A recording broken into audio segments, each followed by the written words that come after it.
Today, I'm very excited to introduce a guest that always brings me pleasure to chat, to talk with. It's a guy that I met in Poland at a College of Extraordinary Experiences. So he was the chef, but he was a different kind of chef. I can say that he was a bit crazy chef because he was cooking with insects.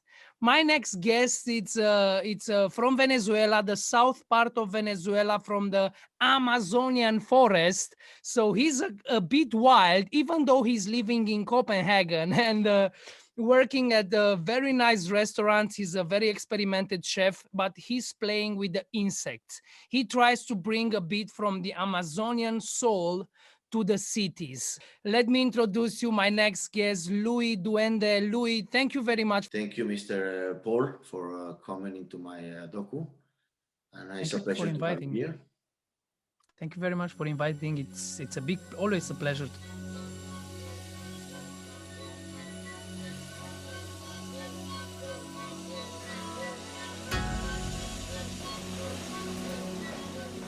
I won't catch corona, pero me estoy volviendo loco aquí en la casa. Así que vamos.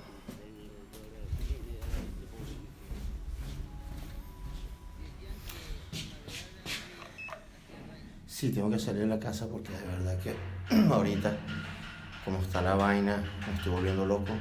No hay trabajo, no está pasando nada. Vamos a los restaurantes y todo está cerrado. Y todas las semanas nos cambian los estatutos. Entonces nos tienen jodidos.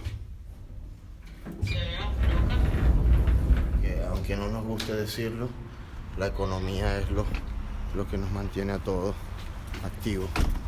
Y es lo que realmente nos está pasando. Hay poca gente en la calle, pero todo es como que un stand-by, como que una paranoia colectiva de que no sabe lo que se pueda pasar mañana. Y eso es lo que me está volviendo loco principalmente a mí, porque no me deja trabajar, no puedo hacer mis gastronomic consulting, no puedo hacer nada, no puedo viajar, no puedo visitar a mi familia. Y lo peor de todo es que todos los restaurantes están cerrando y estamos jodidos, pues.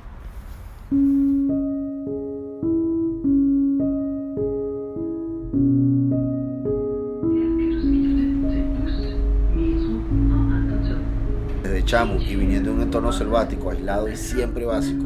Tanto así que la primera vez que yo vi un televisor yo tenía como 14 años. Ahora yo soy padre de familia, vivo aquí en Copenhagen por más de 20 años y sin embargo todavía me intriga el cómo nosotros los humanos siempre somos tan diversos, siempre estamos pendientes de la cultura, de religión, tenemos diferentes tradiciones, tenemos diferentes políticas, tenemos de todo, pero que al mismo tiempo con ese instinto natural siempre de querer avanzar, de querer evolucionar. Es allí cuando yo me paro y pienso, coño, ¿es esta mi concepción real de la alimentación, la gastronomía, las experiencias culinarias?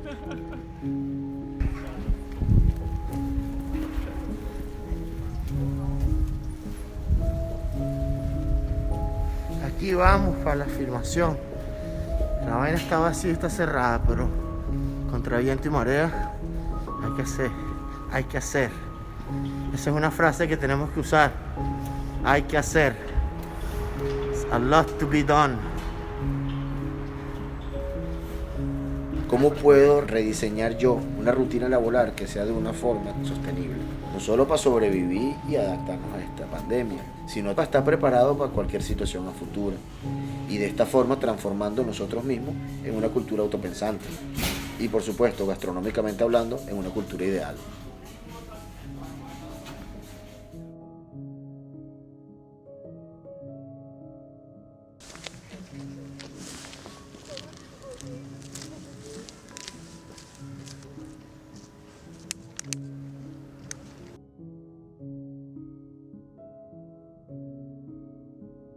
Ni ellos, que son uno de los restaurantes más innovadores del mundo, están operando normalmente.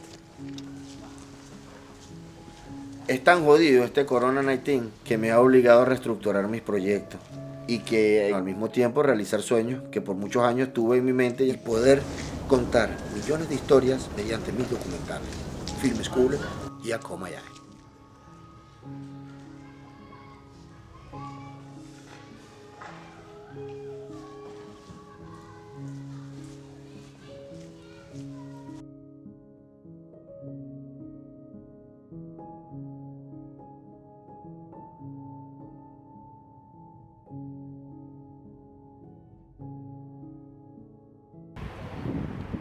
Vamos a ver qué piensan mis colegas de trabajo. Vamos a ver si con ellos encuentro esa respuesta que tanta falta me hace. Christian Hansen er indehaver og entreprenør, restauratør fra København 17. Du støtter mig i alting jo. Du liker alt og poster og hjælper mig, hvis der er noget, ikke? Så Hvordan bliver du forberedt til det? når du går til din revisor eller banken for at åbne en restaurant, så får du typisk at vide, at der går 3-4 år, før du har et overskud. Og når man lige åbner en, og man så lukker verden ned. Og så den første år er underskud. Men det er jo folk som os, som mig, som ikke har den økonomi nu, som ikke får hjælp. Fordi hvis du så holder op på takeaway, så får du slet ikke nogen hjælp eller noget. Det er jo alle de nye forretninger, der åbner, der skal have stor hjælp. Ikke de gamle etablerede, de har jo sparet op. Ja. Ikke? Det er helt forkert sat sammen. Ikke? Og hvis det er man, hvis det ikke havde været mig, som har den her baggrund og familie og nogle gode lån, hvad det nu skulle være, så hvis jeg havde stået for den her situation for et år siden, og bare været alene om det alting, og ikke har haft de rigtige lån og det her og erfaring, så skulle jeg lukke, så har jeg aldrig været en restaurant igen. Aldrig. Det må du nok se. Jeg har selv 2 børn, og vi er blevet nødt til at blive hjemme.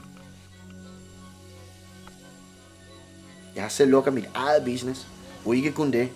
Vi er nødt til at fortsætte vores liv på en helt anden måde.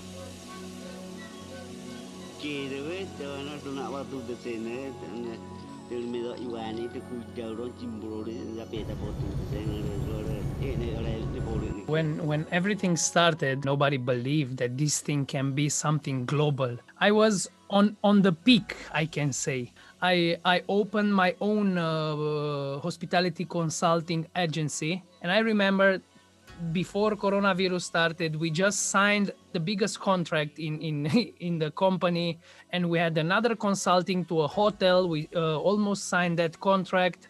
We canceled everything we were doing because nobody was investing anymore in trainings. All the contracts, all the projects stopped. I'm keeping saying it that the hospitality industry will never be the same again. There will be a new hospitality industry, and I think that to the new hospitality industry, we should understand at a deeper level the hospitality, the concept of hospitality.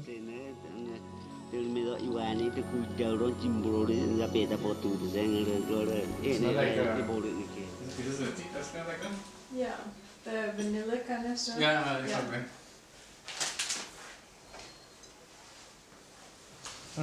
But also I'd say for restaurants, there's a lot of cities that are taking this as an opportunity to convert some of the central roads and things to pedestrian streets, and for the same reason to have more public space, but also as this transition to a more sustainable city.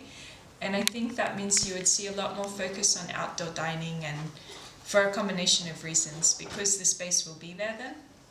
But also people feel safer, and it is healthier to be outside in terms of the air quality in a lot of cases. So I think that outdoor dining and outdoor experiences will be something. We're starting to realize that the experience you get when you eat and the time you spend with the people you love is becoming very important. So I think, of course, it's a moment like us personally, that sometimes you get tired of it and you just feel like, it was a dark day. And then maybe that day you are gonna do a lot more takeaway. But I think, for example, when I look here in front with my friends, or not with my friends, with the neighbors, I see that people is actually like really trying to enjoy and to make the best out of what is this pandemic is doing, and they are kind of living the experience and trying to cook and trying to make their own dishes. Actually, what we used to offer them, now they are trying to bring the same offer, just made by themselves. Fuck, I'm burning the thing. Yeah, I think that actually takeaway would be a big change in the restaurant industry or hospitality, Because I think takeaway maybe previously has been more like cheap kind of food and fairly not always good quality food. I think that will definitely have a big impact in terms of the change of perception.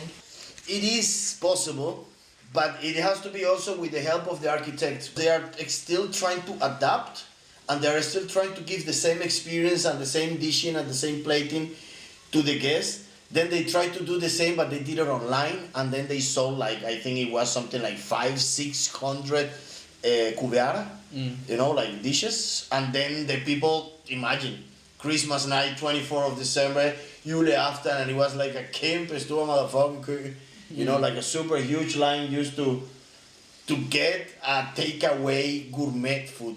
But they also have to remember that to have a experience, a gourmet, a fine dining gourmet experience back home, you need to know not only about cooking, but also, again, put your telephones away, get some nice light, make an experience out of that. If you really, because fine dining, of course, it talks about very good food quality and amazing skills and techniques to make the food, but it's also that moment when you are home and you come back home and says, wow, that was a very good night.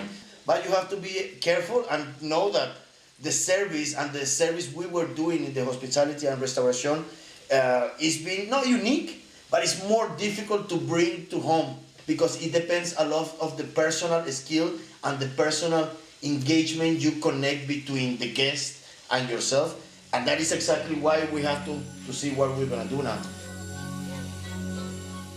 Como parte final de esta experiencia, Josh me envía su opinión profesional y personal a esas preguntas y respuestas que aún yo no consigo aclarar. If you think about what happened within COVID, we changed our lives changed quite dramatically over the course of a couple of weeks, and the decisions that were made by governments would have seemed quite drastic a couple of weeks beforehand, and we were relatively okay with accepting them because I think as a society we all understood that this was a problem that we needed to take drastic measures to fix. But I believe what it has shown, this COVID and the pandemic has shown us, is what is possible if we can prioritise a solution, and also, as in some countries, what can happen if we don't prioritise a solution.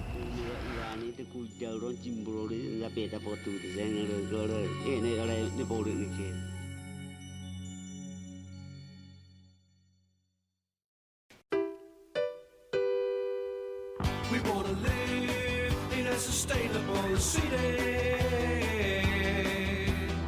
It's such a wonderful life in a city so pretty. So join us now, we want you here. So join us now for the future.